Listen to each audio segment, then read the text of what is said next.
Jai Hind, my dear students. I expect all of you are fit and fine and enjoying your studies. Since all of you are aware that nowadays you are studying preposition, and in preposition you are being taught by me uses of preposition. As I have told you earlier that preposition it is all about its uses. यानी preposition ज़्यादा से ज़्यादा use पर depend करता है किस word के साथ कौन सा प्रीपोजिशन होगा। तो इस समय मैं आपको प्रीपोजिशन के यूसेस पढ़ा रहा हूं कि किसके साथ आप कौन सा प्रीपोजिशन यूज करेंगे। तो उसी लिस्ट में आज हम लोग फिर आगे बढ़ते हैं कि कहां कहां पर किस वर्ड के साथ हम कौन सा प्रीपोजिशन लेंगे। जहां तक मैंने अपने लास्ट लेक्चर में आपको पढ़ाया था उसी से आगे बढ़ता हूं मैं। चलिए, तो आज जो है, लेकिन पहले के जो प्रीपोजिशंस आपने पढ़े थे और आज जो आप प्रीपोजिशन पढ़ने जा रहे हैं उसमें थोड़ा डिफरेंस है। जैसा मैंने आपको पहले भी बताया था कि जो प्रीपोजिशन है, शुरुआत में तो मैं आपको कुछ ऐसे प्रीपोजिशंस बताऊंगा जिनमें कुछ लॉजिक होगा कि आखिर इसके साथ ये प्रीपोजिशन हम क्यों यूज कर रहे हैं। जैसे लास्ट वाला याद करिए, अपने लास्ट लेक्चर में मैंने आपको जो बताया था वो था अबाइड इन, अबाइड बाई, ठीक है। उसके साथ ही मैंने आपको और भी प्रीपोजिशंस बताए थे, तो उन सभी का कुछ ना कुछ लॉजिक था। जैसे अबाइड एट का यूज कब करेंगे और अबाइड इन का यूज करेंगे कब करेंगे। तो अबाइड एट का यूज तब करेंगे जब उसके बाद कोई प्लेस होगा, तो जैसे ही अबाइड्स एट हॉस्टल, ठीक है।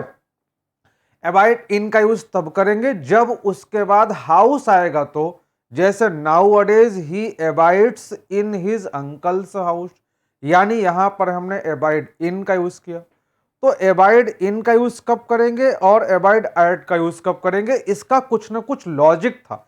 लेकिन अब मैं आज से वो सीरीज स्टार्ट करने जा रहा हूं जिसका कोई लॉजिक नहीं होगा कि यहां पर ये प्रीपोजिशन क्यों आएगा। मीन्स टू से ये शुद्ध रूप से 100% ये प्रीपोजिशन यूजेस पर डिपेंड करते हैं कि इनके साथ ये प्रीपोजिशन आएगा मतलब आएगा। तो आइए देखते हैं। जैसे आप देखो, पहला वर्ड लिखा है कि अबाउंड, और अबाउंड के साथ हम प्रीपोजिशन इन का यूज करते हैं, यानी अबाउंड इन होता है। हालांकि अबाउंड के साथ हम प्रीपोजिशन विद का भी यूज करते हैं। अबाउंड इन में और अबाउंड विद में कोई डिफरेंस नहीं है। अबाउंड इन होता है और अबाउंड विद, आगे देखिए ये लिखा हुआ है अबाउंड इन और अबाउंड विद होता है। और इसकी हिंदी क्या होती है? इसका हिंदी में मतलब होता है भरा होना या पूर्ण होना। यानी आपको ऐसे ही लर्न करना पड़ेगा, ऐसे ही याद करना पड़ेगा कि अबाउंड के साथ प्रीपोजिशन इन या अबाउंड के साथ प्रीपोजिशन विद। जैसे एग्जांपल देखिए, आवर कंट्री अबाउंड्स इन, यानी हमारा देश भरा पड़ा है। किससे भरा पड़ा है? टैलेंटेड यूथ से। यानी हमारे देश में टैलेंट की कोई कमी नहीं है, हमारे देश में टैलेंट कूट कूट करके भरा हुआ है। यानी अबाउंड का जब हम यूज करते हैं तो अबाउंड के साथ हम प्रीपोजिशन इन का यूज करेंगे। अब जैसा हम लोग पहले भी डिस्कस कर चुके हैं कि इसमें सवाल चाहे किसी भी तरह का आ जाए, जैसे मान लो फिल इन द ब्लैंक सा क्वेश्चन अगर आ जाता है, our country abounds black talented youths, तो अब आप इसमें क्या फिल करेंगे? अब आप जानते हो कि यहाँ पर हम इनका भी यूज कर सकते हैं और यहाँ पर हम विद का भी यूज कर सकते हैं। तो आवर कंट्री अबाउंड्स इन या अबाउंड्स विद टैलेंटेड यूथ्स, यानी आपको समझना क्या है, आपको रटना क्या है, आपको याद ये करना है कि अबाउंड के साथ प्रीपोजिशन विद का यूज करते हैं। फिर आप इसकी हिंदी भी याद करेंगे, मतलब हिंदी जानेंगे, याद करने का मतलब। और इसके बाद क्या है? इसके बाद आप इसका एग्जाम्पल पढ़ेंगे, our country abounds in talented youth. इस तरह से क्या होगा कि धीरे धीरे ये आपके दिमाग में सेट हो जाएगा एग्जाम्पल के माध्यम से भी और लर्न करने के द्वारा भी कि इस वर्ड के साथ हम ये प्रीपोजिशन यूज करते हैं। चलिए नेक्स्ट वर्ड देखिए, अबाउंड इन होता है। नेक्स्ट है abstain फ्रॉम। abstain की हिंदी क्या होती है? abstain का मतलब होता है दूर रहना। वैसे abstain जो वर्ड है इसकी ओरिजिनल मीनिंग अगर आप समझना चाहें तो इसकी जो ओरिजिनल मीनिंग होती है वो होता है सेल्फ डिनायल। सेल्फ डिनायल का मतलब क्या है? सेल्फ डिनायल का मतलब है कि संयम में रहना, यानी अपनी मर्जी से किसी चीज से दूरी बना करके रहने को हम क्या कहते हैं? अब्सटेन कहते हैं, या उसको हम सेल्फ डिनायल कहते हैं। अब्सटेन का मतलब हो गया सेल्फ डिनायल, यानी अपनी मर्जी से कोई चीज से दूरी बना करके रखना, और हिंदी में इसको कहते हैं दूर रहना। सेल्फ डिनायल मतलब अब्सटेन के साथ हम क्या करते हैं? हमेशा प्रीपोजिशन फ्रॉम का यूज करते हैं। तो आपको याद क्या रखना है? याद ये रखना है कि अब्सटेन के साथ हमेशा प्रीपोजिशन फ्रॉम होगा। जैसे ही अब्सटेन्स फ्रॉम, देखिए ही अब्सटेन्स फ्रॉम ड्रिंकिंग, यानी वो पीने से दूर रहता है। तो अब यहां अब्सटेन का अर्थ क्या है? अब्सटेन का अर्थ यह है कि कोई चीज से दूरी बना करके रखना, यानी जैसा मैंने आपको बताया कि संयम में रहना। हालांकि अब्सटेन की इसके अलावा और भी मीनिंग होती है। अब्सटेन का अर्थ होता है व्रत रखना। जब आप व्रत रखते हैं, फास्ट रखते हैं, तो उसको भी हम अब्सटेन कहते हैं, क्योंकि जब हम फास्ट रखते हैं तो भी हम उस दिन संयम में रहते हैं बहुत सारी चीज़ों से। बहुत सारे लोग ऐसे हैं जो रोज जो है मुर्गा खाते हैं, तो अगर जो ट्यूसडे का दिन होगा तो कहते हैं ट्यूसडे को हम मुर्गा नहीं खाते, या व्रत में अगर मान लीजिए वो व्रत रहते हैं तो व्रत में मुर्गा नहीं खाते। कई सारे लोग ऐसे हैं जो कहते हैं कि हम व्रत के दिन झूठ नहीं बोलते हैं।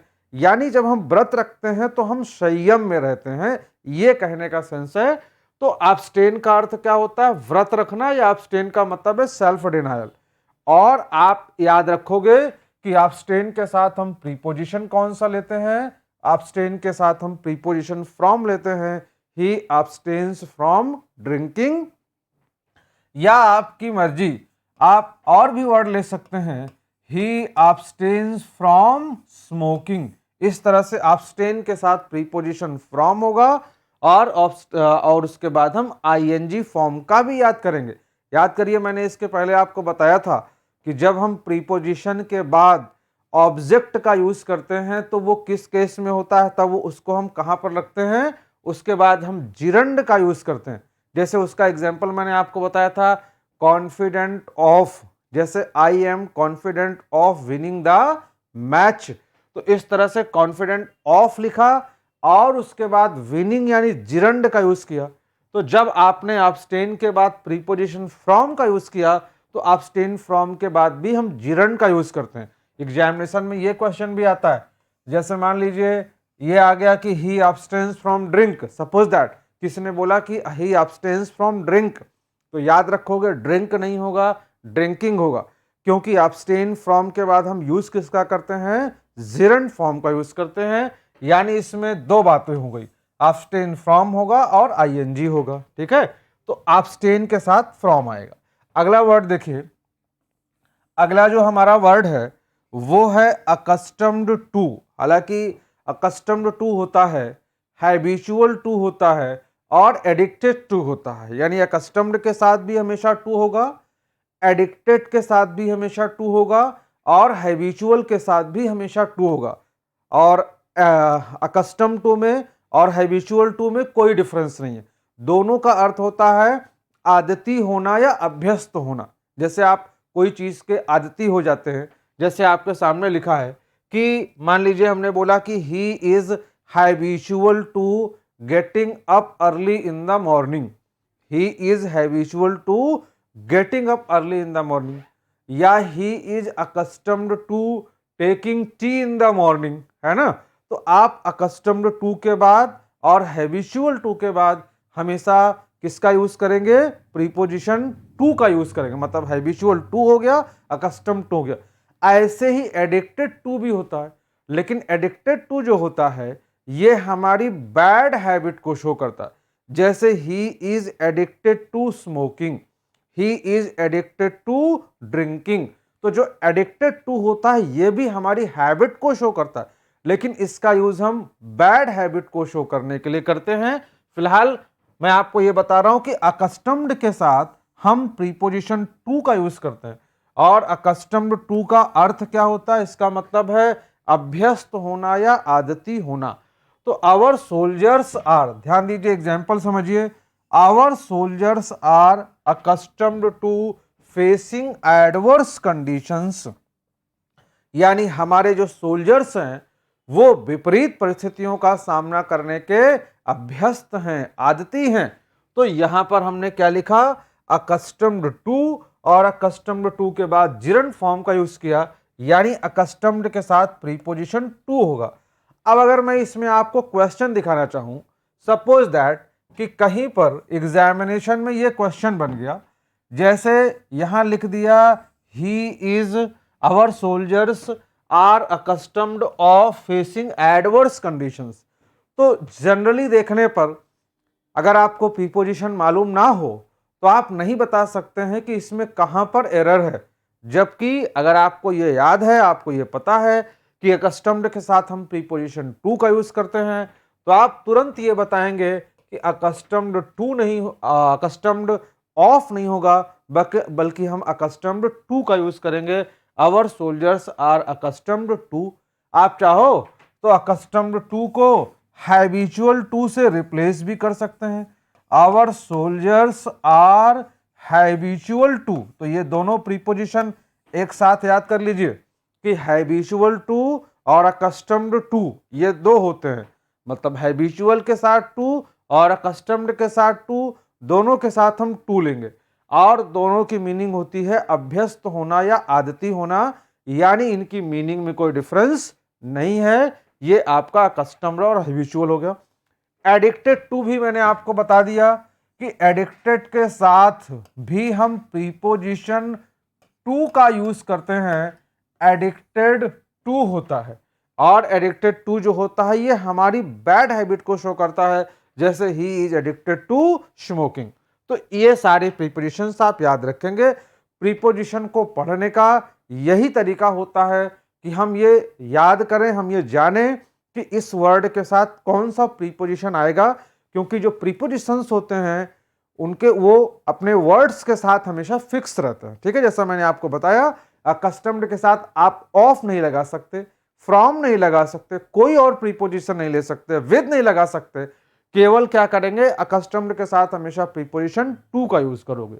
चलिए, तो नेक्स्ट हम लोग देखते हैं, अगला जो हमारा प्रीपोजिशन है वो है एक्वेंट, और एक्वेंट के साथ हमेशा हम प्रीपोजिशन विद का यूज करते हैं, और एक्वेंट का अर्थ होता है परिचित कराना। ध्यान दीजिए, एक्वेंट की मीनिंग क्या होती है, एक्वेंट का अर्थ होता है परिचित कराना, और एक्वेंट के साथ हम प्रीपोजिशन विद का यूज करते हैं। पहला स्टेप ये है कि आप ये पढ़ें कि एक्वेंट के साथ प्रीपोजिशन विद होगा। दूसरा स्टेप ये है, मतलब प्रीपोजिशन को पढ़ने का, याद करने का, तैयार करने का। दूसरा ये है कि आप उस प्रीपोजिशन की मीनिंग जाने कि एक्वेंट विद का अर्थ होता है परिचित कराना। तीसरा स्टेप ये है कि अब आप इसका यूज देखें, यानी इसका एग्जाम्पल देखें। जैसे एक्वेंट विद का एग्जाम्पल है, the teacher wants the student to acquaint with. ध्यान दीजिए, टीचर विद्यार्थियों को परिचित कराना चाहता है। The teacher wants the student to acquaint with the pronunciation of the words, यानी शब्दों के उच्चारण से परिचित कराना चाहता है।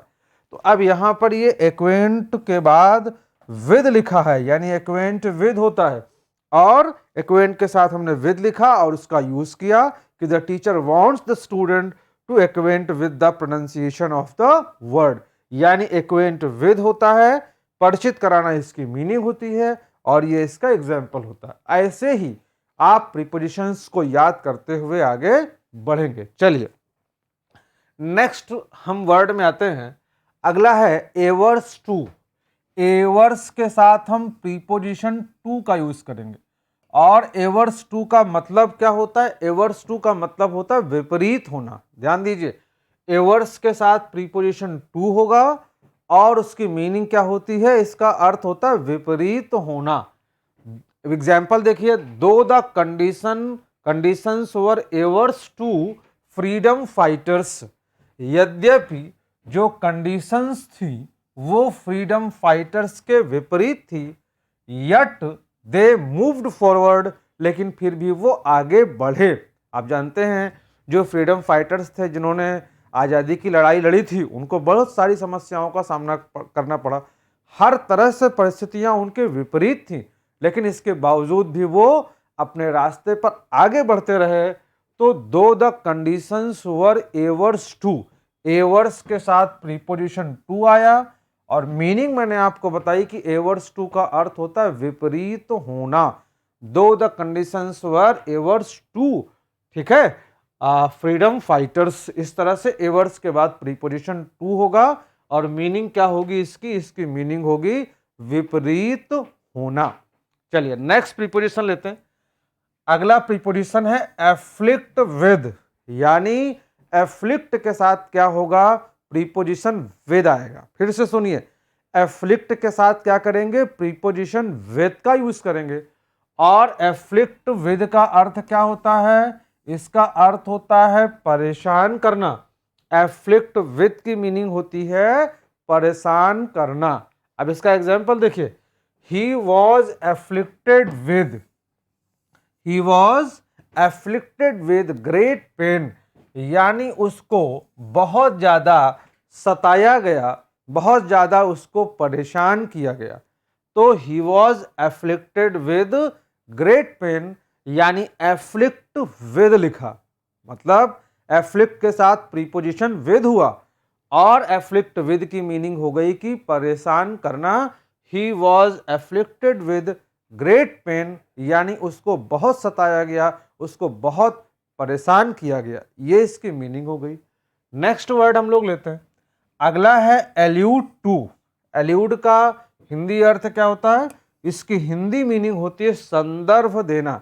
संदर्भ देने का मतलब ये है जब आप किसी को कोट करते हैं। अगर आप इसको और दूसरा वर्ड इसके लिए लिखना चाहें तो इसका अर्थ होता है कि कोट करना। कोट करने का मतलब है किसी का उदाहरण, किसी का उद्धरण देना। जैसे मान लीजिए जब हम कोई राइटिंग कर रहे होते हैं, कोई आर्टिकल लिख रहे होते हैं, कहीं पर स्पीच दे रहे होते हैं, तो उसके दौरान हम उससे रिलेटेड कोटेशन को वहां पर साइट करते हैं, उसे रखते हैं। तो जो हम कोटेशन दिया करते हैं इसी को कोट करना बोलते हैं, उद्धरण देना बोलते हैं। तो समझिएगा कि एल्यूड टू का अर्थ होता संदर्भ देना, यानी किसी को वहां पर कोट करना, उसका रेफरेंस देना, ये हो गई उसकी मीनिंग। तो while delivering lecture on non violence, यानी जब वो नॉन वायलेंस पर लेक्चर दे रहा था, जब नॉन वायलेंस पर वो अपनी स्पीच दे रहा था, तो उसने क्या किया, ही एल्यूडेड टू महात्मा गांधी, उसने महात्मा गांधी का रेफरेंस दिया, महात्मा गांधी को कोट किया। क्योंकि आप जानते हैं कि अगर नॉन वायलेंस की बात की जाए, अहिंसा की बात की जाए और महात्मा गांधी की बात ना की जाए तो हमारा वो स्पीच, वो आर्टिकल पूरा हो ही नहीं सकता है। महात्मा गांधी ने ही नॉन वायलेंस को जन जन तक पहुंचाने का काम किया था। फिलहाल हमें समझना यह है कि एल्यूडेड के साथ हमने क्या किया, प्रीपोजिशन टू का यूज किया, और एल्यूड की मीनिंग आपको बताई कि एल्यूड का अर्थ क्या होता है। एल्यूड मतलब होता है कोट करना, यानी रेफरेंस देना। हालांकि इसी को हम लोग थोड़ा और आगे बढ़ा लें तो एल्यूड से हम एक वर्ड बनाएंगे और वो वर्ड होगा एल्यूजन, और एल्यूजन का अर्थ होता है रेफरेंस, यानी इसकी मीनिंग हिंदी में होती है संदर्भ। ध्यान रखिएगा, एल्यूजन अलग है और एक वर्ड होता है इल्यूजन, और इल्यूजन अलग है। एल्यूजन कहेंगे तो उसकी मीनिंग है रेफरेंस, और अगर इल्यूजन कहेंगे तो इसकी मीनिंग है भ्रम। तो आप इन दोनों वर्ड्स में कंफ्यूज नहीं होंगे। एल्यूड से क्या बनता है, एल्यूजन बनता है। ठीक है, एल्यूजन। और ये जो इल्यूजन है ये अलग है। ठीक है, एक वर्ड और होता है ELUDE का मतलब होता है बच निकलना या धोखा देना। तो ये जो एल्यूड है ये अलग है, और ध्यान दीजिए ये जो एल्यूड है ये अलग है, यानी दोनों एल्यूड की मीनिंग में भी डिफरेंस है। एल्यूड मतलब बच निकलना, किसी की नजर चुरा करके भाग जाना, यानी उसको देखा धोखा देके चकमा देके निकल जाना, ये जो वर्ड होता है ये एल्यूड होता है। और ये जो लिखा है ये एल्यूड होता है, ठीक है। और जब हम एल्यूड से वर्ड बनाते हैं, नाउन बनाते हैं, तो एल्यूजन बनता है। और ये जो एल्यूड लिखा है इसका अर्थ बच निकलना, इससे रिलेटेड जब हम मीनिंग बनाते हैं तो वो इल्यूजन बनता है, और इल्यूजन का मतलब भ्रम। फिलहाल while delivering lecture on non-violence, he alluded to Mahatma Gandhi, यानी उसने महात्मा गांधी का रेफरेंस दिया, उनका संदर्भ दिया। तो एल्यूड के साथ हमने क्या किया, प्रीपोजिशन टू का यूज किया। ये आपको लर्न करना है कि एल्यूड टू होता है, ठीक है।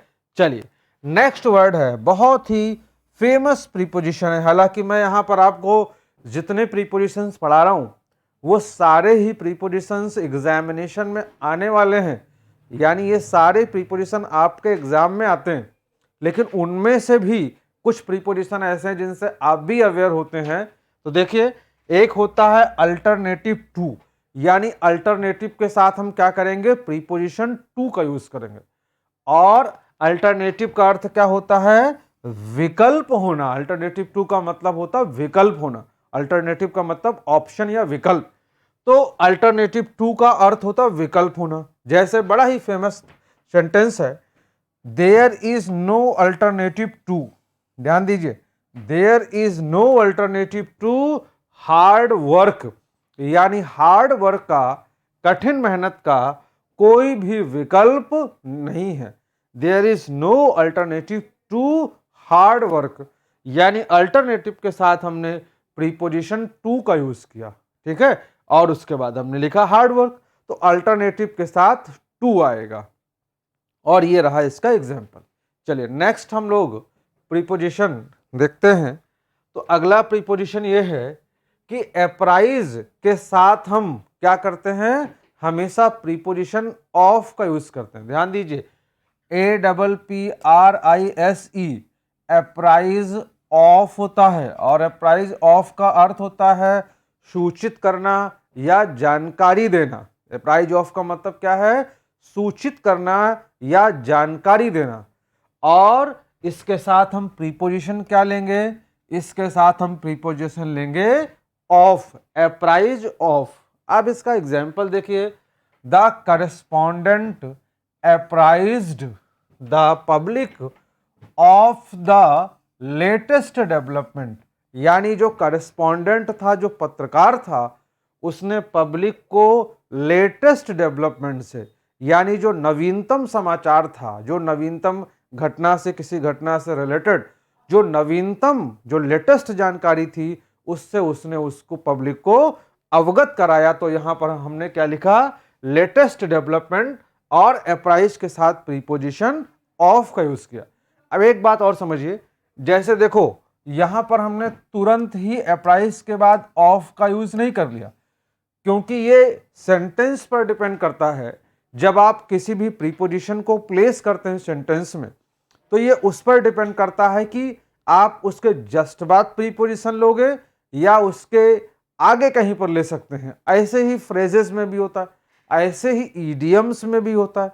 ये हमारी मर्जी पर डिपेंड है कि हम सेंटेंस में उसे कहां पर रखेंगे। बस मीनिंग नहीं गड़बड़ होनी चाहिए, क्योंकि अगर सेंटेंस में मीनिंग ही नहीं निकलेगी तो वो आप ग्रामेटिकल मिस्टेक करेंगे। चलिए, तो मैंने आपको बताया कि अप्राइज ऑफ होगा जैसे, और इसकी मीनिंग हो गई सूचित करना, जैसे the correspondent apprise the public of the latest development, ठीक है। जैसे अप्राइज्ड ऑफ पब्लिक, अगर आपको समझने में दिक्कत हो तो आप ये कह सकते हैं अप्राइज्ड ऑफ द लेटेस्ट डेवलपमेंट, ठीक है। यानी अप्राइज के साथ हम क्या करेंगे, प्रीपोजिशन ऑफ लेंगे। नेक्स्ट वर्ड लेते हैं, अगला है एश्योर। और एश्योर के साथ भी हम ऑफ लेते हैं। ध्यान दीजिए, एश्योर अलग है और एक होता है इंश्योर। तो एश्योर और इंश्योर ये दोनों ही अलग अलग वर्ड होते हैं। इंश्योर का मतलब कि ये जो इंश्योरेंस कंपनीज होती हैं, अगर आप इंश्योर में आगे वर्ड बनाइए तो इंश्योर में आगे वर्ड क्या बनेगा? INSURANCE। इंश्योरेंस जो कंपनीज होती, तो इंश्योर करना किसी को यानी उसकी लाइफ को सुरक्षित करना, उसका बीमा करना, ये इंश्योर होता है। लेकिन ये जो एश्योर होता है, इसका अर्थ क्या होता है? इसका मतलब है आश्वस्त होना। तो आप एश्योर और क्या करेंगे? एश्योर में और ये जो इंश्योर है इसमें अंतर समझेंगे। एक और समझिए, एक ENSURE इंश्योर एक और भी होता है, इसको भी हम इंश्योर प्रोनाउंस करते हैं। ये जो आपका इंश्योर लिखा है इसकी मीनिंग अलग है। इसका अर्थ क्या होता है? किसी चीज को निश्चित करना या किसी चीज को दृढ़ करना। जैसे आपने कहा नहीं ये बात ऐसी ही है, मैं इसको इंश्योर करता हूं। हाँ, यानी आपने दृढ़ता पूर्वक वो बात कही कि भाई मैं इसको इंश्योर करता हूं कि ये ऐसा ही मामला है। तो ये आपका इंश्योर, हालांकि थोड़ा प्रोनाउंसिएशन में डिफरेंस हो जाता है, एंश्योर। तो ये एंश्योर है, ये इंश्योर है और ये एश्योर है। तो एश्योर के साथ हम क्या करते हैं? हमेशा प्रीपोजिशन ऑफ का यूज करते हैं। ये भी बहुत फेमस सेंटेंस है। जैसे आई assure you of success, I assure you of success, यानी मैं तुम्हें सफलता का आश्वासन देता हूं, है ना। जैसे आप किसी को आश्वस्त करते हैं तो वहां पर एश्योर वर्ड का यूज करते हैं। I assure you of success, assure of success या assure of whatever you want to say, according to that you can use the word. तो I assure you of success, assure of हो गया। Next होता है, देखिए हम लोग इसके पहले एक बात और प्रीपोजिशन में डिस्कस कर चुके थे कि कई बार एक ही वर्ड के साथ हम कई सारे प्रीपोजिशन लेते हैं, लेकिन जो हम अलग अलग प्रीपोजिशंस लिया करते हैं वो प्रीपोजिशंस क्या करते हैं? उसकी मीनिंग को बदल देते हैं। इसके पहले भी हम लोग पढ़ चुके हैं। जैसे यहां पर देखिए ब्रेक ऑफ है, ब्रेक इन है, आगे भी आप देखेंगे कि और भी वर्ड हैं जो हमने ब्रेक के साथ यूज किया, जैसे ब्रेकअप है, ब्रेकआउट है और ब्रेक इनटू है। तो यहां पर जो वर्ड है वो तो एक ही है और वर्ड क्या है? ब्रेक। लेकिन आप देखो एक ही वर्ड के साथ हमने अलग अलग प्रीपोजिशंस यूज किए। अलग अलग प्रीपोजिशंस कैसे हैं? जैसे देखिए ब्रेक के साथ प्रीपोजिशन ऑफ आया, तो ब्रेक ऑफ का अर्थ क्या होता है? ब्रेक ऑफ मीन्स होता है रुकना। ध्यान दीजिए, वैसे तो आप जानते हैं ब्रेक का मतलब तोड़ना होता है, ये ब्रेक का मतलब रुकना नहीं है। लेकिन जब आप ब्रेक में प्रीपोजिशन ऑफ जोड़ देंगे तो आप ये मान के चलिए कि ये एक तरह का फ्रेज बन गया, क्योंकि जो वर्ब्स होती हैं उसमें जब हम कोई प्रीपोजिशन जोड़ देते हैं, जैसे आपके समझने के लिए मैं एक दूसरा वर्ड लिखता हूं, जैसे आप जानते हैं गिव, गिव का मतलब होता है देना, लेकिन जब हम गिव में अप जोड़ देते हैं तो गिव अप का मतलब होता है त्यागना या छोड़ना। ऐसे ही गिव में अगर हम दूसरा वर्ड बना दें, गिव में हमने इन लिख दिया तो ये हो गया गिव इन। और गिव इन का अर्थ क्या होता है? गिव इन का अर्थ होता है सरेंडर, यानी आत्मसमर्पण करना। जैसे हम कहते हैं ना कि नेवर गिव इन, यानी हमें कभी भी सरेंडर नहीं करना, समर्पण नहीं करना, मीन्स टू से कभी भी हमको हारना नहीं है। तो ये आपका, आप देख सकते हो कि वर्ब तो एक ही है, लेकिन जैसे ही इसमें हमने प्रीपोजिशन का यूज किया, इसका सेंटेंस में इसकी मीनिंग ही चेंज हो गई और इनको हम क्या कहते हैं? फ्रेजल वर्ब्स कहते हैं।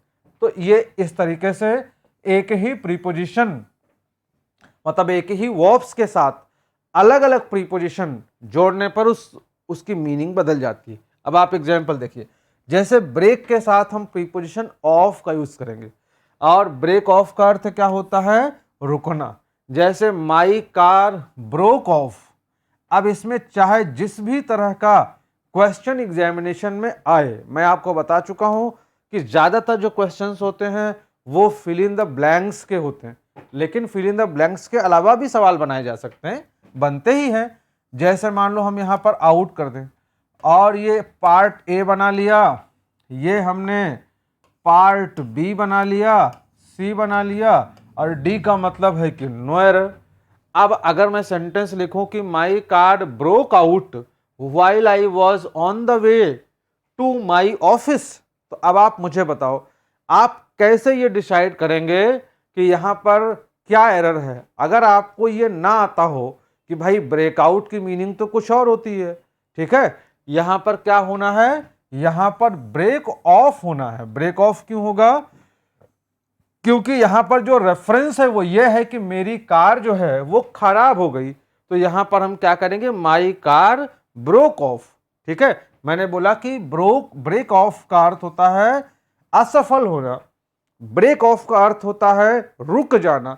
तो माई कार ब्रोक ऑफ, मेरी कार खराब हो गई, while I was on the way to hospital, जब मैं हॉस्पिटल या मैं जब ऑफिस जा रहा था तो इस तरह से ब्रेक के साथ हमने प्रीपोजिशन ऑफ का यूज किया। अगला देखिए, ब्रेक के साथ अगला जो प्रीपोजिशन है वो है इन, यानी हम ब्रेक के साथ प्रीपोजिशन इन का भी यूज करेंगे। और ब्रेक इन की मीनिंग क्या होती है, ब्रेक इन का अर्थ होता है ताला तोड़कर घुसना। ब्रेक इन का मतलब क्या है, ताला तोड़कर घुसना। हिंदी मतलब मीनिंग भी समझते चले और इसका यूज भी देखते रहिए। ब्रेक के साथ प्रीपोजिशन इन आएगा तो सेंटेंस बनेगा ब्रेक इन, और ब्रेक इन का अर्थ होता है ताला तोड़कर घुसना। एग्जाम्पल देखिए, the authorities broke in the house, है ना, the authorities broke in the house का अर्थ क्या है, जैसे मान लीजिए पुलिस अगर कहीं पर सर्च करने के लिए, तलाशी लेने के लिए जाती है और वहां पर ताला लगा हुआ है, तो the authorities broke in the house, यानी जो अथॉरिटीज थी, जो पुलिस थी, वो घर में ताला तोड़ करके घुस गई, यानी ब्रोक इन द हाउस। यहां पर क्या हुआ, यहां पर ब्रोक इन हुआ, यानी ब्रेक इन का यूज किया, और इसकी मीनिंग क्या हो गई कि ताला तोड़ करके घुसना। तो यहां पर हमने ब्रेक के साथ प्रीपोजिशन इन का यूज किया। आगे सेंटेंस कंप्लीट कर देते हैं। एंड सर्च्ड इट, और उसकी तलाशी ली, ताला तोड़ के घुस गए और घर की तलाशी लिया। इस तरह से ये क्या हो गया, ब्रेक इन हो गया, और ब्रेक इन की मीनिंग हो गई ताला तोड़ करके घुसना। अब आप देखो ब्रेक ऑफ में और ब्रेक इन में क्या डिफरेंस है, वर्ड तो सेम है लेकिन ब्रेक इन की मीनिंग अलग है और ब्रेक ऑफ की मीनिंग अलग है। यानी ब्रेक के साथ प्रीपोजिशन इन कब आएगा और ब्रेक के साथ प्रीपोजिशन ऑफ कब आएगा। चलिए नेक्स्ट देखते हैं। अगला है कि ब्रेक के साथ हम और कौन कौन से प्रीपोजिशन लेंगे। तो आगे देखिए, ब्रेक के साथ हम प्रीपोजिशन अप का यूज करते हैं, और ये क्या होता है, ये होता है ब्रेकअप। ब्रेकअप का अर्थ क्या होता है, ब्रेकअप का अर्थ होता है संबंध तोड़ना, यानी संबंध विच्छेद, शुद्ध हिंदी में कहें तो संबंध विच्छेद। ब्रेकअप मीन्स, यानी ब्रेक के साथ प्रीपोजिशन अप कब आएगा, तो ब्रेकअप का तब आएगा जब हमें संबंध विच्छेद दिखाना हो। जैसे एग्जाम्पल देखिए, there was breakup between husband and wife, यानी हस्बैंड और वाइफ के बीच में ब्रेकअप हो गया, संबंध विच्छेद हो गया। तो अब यहां पर हमने क्या किया, ब्रेक के साथ प्रीपोजिशन अप का यूज किया, यानी आप ये याद रखोगे कि ब्रेक अप होता है और ब्रेकअप की मीनिंग क्या होती है, ये आपके सामने लिखा हुआ। नेक्स्ट देखिए, ब्रेक के साथ हम प्रीपोजिशन आउट का भी यूज करते हैं। अब ब्रेक के साथ आउट का भी यूज करते हैं, यानी ब्रेकआउट की मीनिंग क्या होती है, तो ब्रेक आउट का अर्थ होता है अचानक छिड़ना। अचानक छिड़ने का मतलब ये होता है अगर कहीं पर किसी चीज का विस्फोट हो गया, विस्फोट होने का मतलब कोई चीज अचानक से हो जाती है तो उसको हम ब्रेक आउट कहते हैं। ब्रेक आउट मतलब अचानक से कोई चीज का होना। जैसे pandemic broke out, pandemic broke out का मतलब कि महामारी फैल गई। जैसे आजकल आप देख रहे हैं कि चारों तरफ जब कोरोना अचानक से, कोविड-19 कोरोना जो महामारी है वो अचानक से 1 महीने के अंदर पूरे देश में फैल गई, चारों तरफ हाहाकार मच गया। तो जो पैंडेमिक मतलब महामारी, वो ब्रोक आउट का मतलब फैल गई इन द होल कंट्री, पूरे देश में, ठीक है। या और अगर दूसरा हम लोग एग्जांपल लेना चाहें, जैसे हमने कहा कि वर्ल्ड वॉर, जो वर्ल्ड वॉर है वो अचानक से युद्ध छिड़ गया, यानी first world war, second world war. तो world war broke out between countries, आप जानते हैं किन किन देशों के बीच में हुआ था। तो world war broke out between the countries.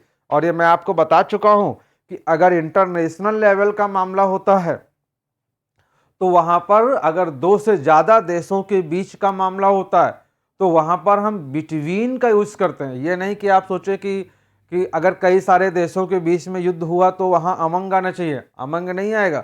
जब कई सारे देशों के बीच युद्ध का मामला है, यानी कई सारे देशों के बीच का मामला है, तो वहां पर इंटरनेशनल लेवल में हम क्या करते हैं, बिटवीन का यूज करते हैं। खैर, वर्ल्ड वॉर ब्रोक आउट का मतलब वर्ल्ड वॉर अचानक से छिड़ गया, युद्ध छिड़ गया। ऐसे ही पैंडेमिक जो है वो ब्रोक आउट का मतलब पैंडेमिक का विस्फोट हो गया, ठीक है। चलिए अगला देखते हैं, ब्रेक इनटू। ब्रेक इनटू का अर्थ क्या होता है? ब्रेक के बाद इनटू लिखेंगे तो उसकी मीनिंग क्या होगी? ब्रेक इनटू का अर्थ होता है सेंध मारना। सेंध मारने का मतलब दीवाल को तोड़ करके घुसना, ठीक है। दीवाल आपने देखा होगा कि कुछ चोर ऐसे होते हैं जो घर में दीवाल को तोड़ करके घुस जाते हैं और वो घर के जो सामान होते हैं उनको उठा ले जाते हैं। तो the thieves broke into the house, यानी चोरों ने क्या किया, घर में सेंध लगाया, है ना, दीवाल को तोड़ करके चुपके से घुस गए। And stall away house hold articles, और जो घर के जो घरेलू सामान थे उनको वो उठा ले गए, ठीक है। तो अब आप देखो यहां पर हमने लिखा है ब्रोक इनटू। ब्रोक इनटू का मतलब सेंध मार करके घुस गए। तो ब्रेक के साथ हम प्रीपोजिशन इनटू का यूज करेंगे, और जब हम ब्रेक के साथ प्रीपोजिशन इनटू लेंगे तो उस समय इसकी मीनिंग क्या होगी? उस समय इसका अर्थ होगा सेंध मार करके घुसना। तो आपने देखा कि एक ही वर्ड के साथ मैंने बहुत सारे प्रीपोजिशन इसके पहले भी आपको करा चुका हूं कि एक ही वर्ड के साथ कई सारे अलग अलग प्रीपोजिशंस आते हैं, और जैसे ही हम अलग अलग प्रीपोजिशंस का यूज करते हैं वो एक तरह से फ्रेजल वर्ब का काम करने लगते हैं और सेंटेंस में उस वर्ड की मीनिंग को ही बदल दिया करते हैं, ठीक है। तो ये सभी क्या हैं? ये प्रीपोजिशन के यूजेस हैं, यानी किस वर्ड के साथ आप कौन सा प्रीपोजिशन यूज करेंगे। और जितने ज़्यादा से ज़्यादा प्रीपोजिशंस आप याद करेंगे, पढ़ेंगे, उनको सेंटेंस में यूज़ करेंगे, अपनी बोलचाल की भाषा में यूज़ करेंगे, उनको सुनेंगे, देखेंगे, तो उतने ही ये आपके दिमाग में सेट होते चले जाएंगे, और इस तरह से आपकी जो प्रीपोजिशन की प्रिपरेशन है वो बेहतर होती चली जाएगी। प्रीपोजिशन को तैयार करने का यही एकमात्र तरीका होता है। अगर हम लोग केवल रूल्स रटने पर जाएं कि बाई कब होगा, विद कब होगा, इन कब होगा, एट कब होगा, तो एग्जामिनेशन में यहां से सवाल नहीं आता। एग्जामिनेशन में क्वेश्चन जो आते हैं वो प्रीपोजिशन के फिक्स प्रीपोजिशन से आते हैं। तो यही आपको करना है, ठीक है। Thank you so much.